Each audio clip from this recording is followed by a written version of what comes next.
오늘은 마태복음 5장 1절로부터 12절에 있는 산상수훈의 내용 가운데 첫 번째 순서인 팔복에 대한 말씀을 나누도록 하겠습니다.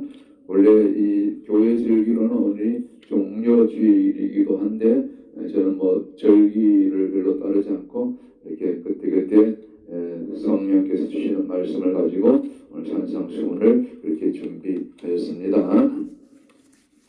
그 1절에 보면은 그 예수께서 무리를 보시고 산에 올라가 앉으시니 제자들이 나온지라 이렇게 시작이 되고 있는데요.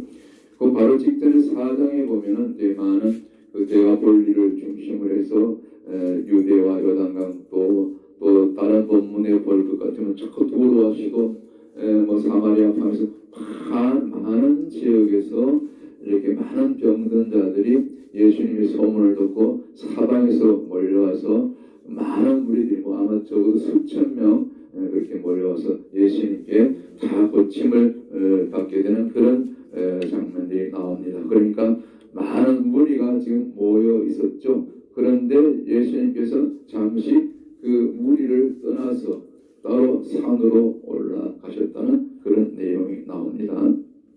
그래서 지금 산상설교의 시작은 사실은 그 무리들은 좀 이렇게 떨어뜨리고 따로 예수님이 원하시는 제자들만 따로 부르신 것 같아요. 그래서 마가복음 3장 13절에 가면 짝이 있는데 그 성경에는 항상 짝이 있잖아요.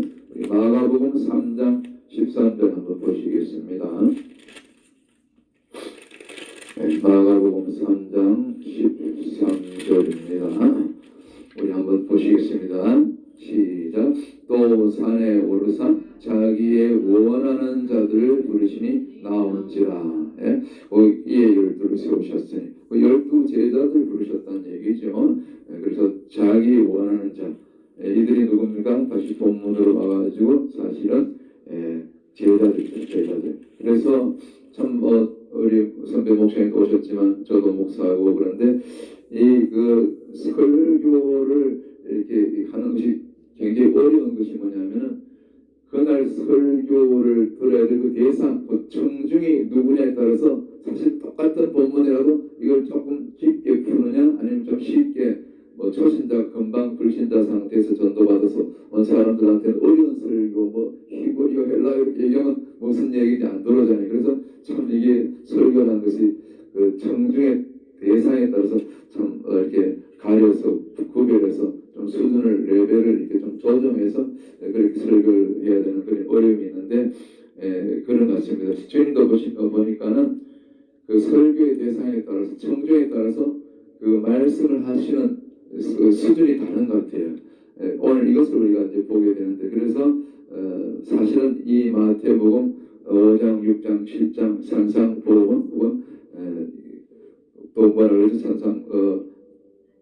산상수훈이라고 그러죠. 보험수훈 이게 똑같은 얘기인데 이거는 사실은 오늘 그 마가복음 3장 13절에서 우리가 보았던 것처럼 따로 제자들에게 주시는 어떤 말씀이 아닌가 그렇게 저는 보고 있는데 그렇게 내용이 굉장히 어렵고 점점 단계가 굉장히 깊은 단계, 높은 단계의 말씀들이기 때문에 일반 요즘 말하는 새신자, 초신자들에게는 이게 어려운 말씀이죠. 다시 말씀드려 무리들하고 지금 무리들은 무엇 때문에 왔습니까? 1차적으로 목적은 병 낫기 위해서 자기들의 약한 것, 모든 고통에서 해방받고 해결받는 그 목적으로 1차적으로 온 거죠.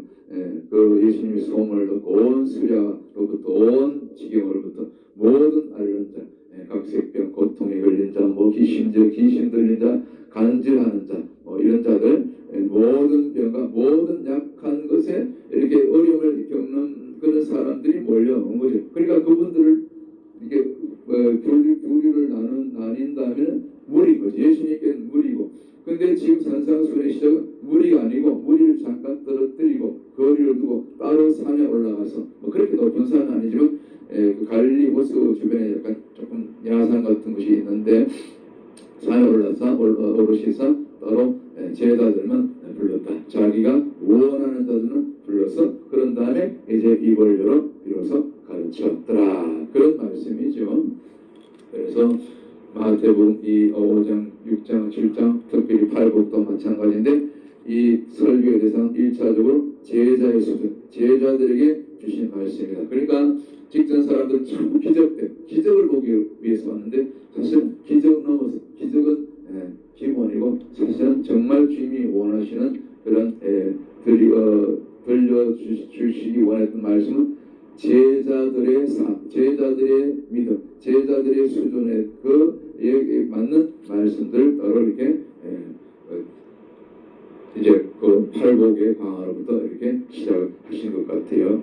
그래서 팔복은 전체 8가지 복인데 한마디로 얘기하면 진정한 축복은 땅에 속한 것이 아니다. 그걸 말씀하고 있는 거죠. 내용 하나하나를 이렇게 뜯어보면 사실은 8가지 복 모두 사실은 이게 그 땅에 속한 복이 아니고 무슨 복이라 그러죠?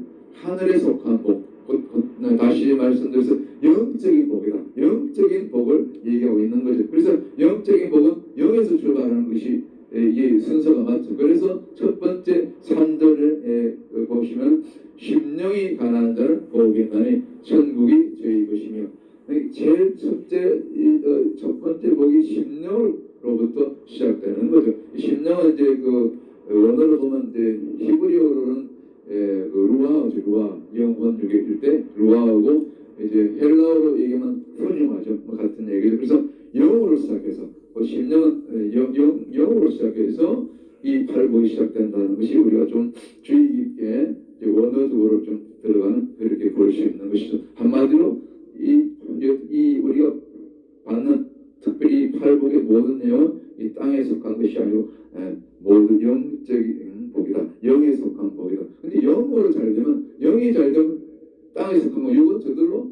따르게 돼 있죠. 잘 되게 돼 있죠. 하늘 문이 열리면 에바다 먼저 하늘이 열리면 혀가 부러지고 뭐 그런 거 아닙니까? 그렇게 우리가 팔복을 좀 이제 접근하고 이해하면 좋을 것 같아요. 우리 다 아는 얘기지만은 그리고 그 다음에 팔복은 8가지 복이 점점 이제 단계가 있는데 점점 갈수록 이 심령에서 출발해가지고 루아에서 출발해가지고 소녀마에서 출발해가지고 점점 단계가 조금 어떻게 보면 레벨이 한 단계 한 단계 좀 수준이 높아지는 것을 그런 걸 좀 이렇게 캐치할 수 있죠. 정말 그래요. 그 심령이 가난하니까 영이 정말 주님의 영으로 이렇게 합치가 되니까 하나가 되니까 내 안에 예수님이 오시니까 주님이 내 안에 또 내가 주님 안에 또 그분의 말씀이 내 안에 우리가 또 말씀 안에 우리가 거하니까 그때부터 애통하는 자가 되고 하나하나 그런 거죠. 가난한 자를 돌아볼 때 그 국민함이 들고 병든 자를 바라볼 때 또 저 병나기 위해서 내가 기도라도 해주고 그런 뭐 여러 가지 있지 않습니까? 여러 가지 고통 가운데 있는 자들을 정말 주님처럼 다 고쳐주시고 쓰다듬어 주시고 받아주시고 안아주시고 제가 지난주에 말씀드렸지만 특별히 1세기 당시는 그 많은 병든 자들이 많았는데 특별히 그 가운데 어떤 병들이 특이한 병이 있다 그랬죠? 1세기 때 기억나세요? 그렇죠. 정신병자들이 많았다 그래요.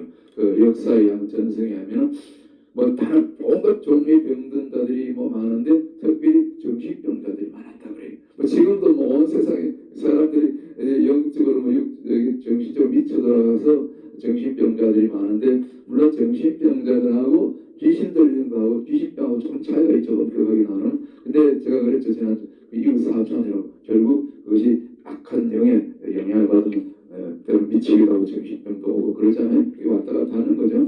그래서 병원에서는 이제 정신병을 다 귀신으로 보지 않고 이제 그런 약으로 또 상담으로 치료하는데 엄격하게 얘기하면 다 영적인 뿌리가 다 악한 것을 어둠으로부터 오게 되는 거지요. 그래서 왜 정신병자들이 많았을까요?